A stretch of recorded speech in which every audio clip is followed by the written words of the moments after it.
0 sampai 12 tahun kan saya hidup di desa. Di mana itu kan nggak ada listrik. Kita SD kan nggak ada listrik. Jadi SD itu kan di mana masa usia yang daya ingat kita tinggi. Core memori kita dibangun ketika SD itu ya. Tinggi sekali. TV nggak ada. Dulu kan TV-nya hitam putih. Jadi saya di desa. Jadi kalau mau nonton TV harus ke ibu kota kecamatan. Dan itu dayung. Dayung apa? Sepeda. Dayung sampan. Oh, dayung sampan. Kalau enggak jalan kaki. Kalau tidur di rumahnya nenek, jalan kaki. Oke. Jalan kaki sekian jam lah baru sampai kan. Enggak ada listrik, gitu loh. Jadi saya juga lahir nggak ada listrik. Saya lahir itu pakai lampu pelita juga. Jadi itu yang Bapak bilang tadi, lampu pelita. Jadi apa ya? Betul-betul terkesan.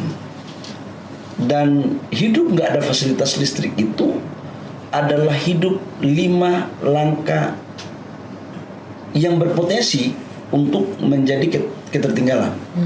Kita nggak tahu informasi luar. Kita juga fasilitas mau setrika aja susah, harus pakai arang, gitu ya. Kulkas nggak ada. Jadi hidup semua dan terbatasan. Dan pada saat itu rata-rata di desa itu memang hidupnya kayak gitu. Tapi oke, kita jalanin aja. Nah maksud saya gini ya, itu membekas dalam hidup saya. Tapi bahwa anak-anak desa itu belum tentu masa depan mereka akan begitu terus.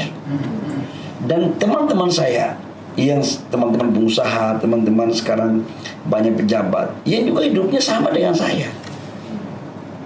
Jadi saya berpikir masih ada 5.700 desa, 4.400 dusun.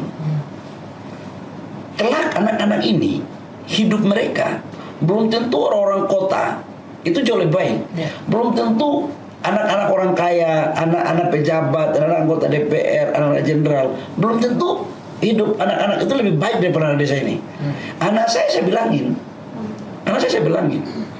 kamu bapakmu sekarang jadi menteri, dulunya pengusaha, tapi kamu untuk bisa mencapai suatu titik di mana harus sama-sama bapakmu, you harus berjuang, usaha sendiri, nggak ada privilege, nggak ada. Kalau you akan nyaman dengan situasi yang ada, itu kau sedang menggali kuburmu untuk kau ditinggalin sama orang lain. You akan lambat. Jadi kenapa saya sangat mengena betul dan menghayati? Saya pingin di 2029 semua desa, semua kelurahan, dusun ini semua sudah listrik. Tujuannya apa? Kita nggak pernah tahu anak-anak ini kelak jadi apa. Siapa yang akan jadi pemimpin? Siapa yang akan jadi pemimpin dari anak-anak ini? Mungkin suatu saat anak-anak ini ada yang jadi presiden, ada yang jadi menteri, ada yang jadi jenderal, ada yang jadi mungkin ketua Golkar. Ya, ada yang menjadi profesor. Wallahu alam, dan ini sudah terbukti. Prinsipnya negara nggak boleh mengambil kesempatan semua orang untuk maju. Dan saya sebagai menteri, negara itu hadir harus menampakkan rasa keadilan.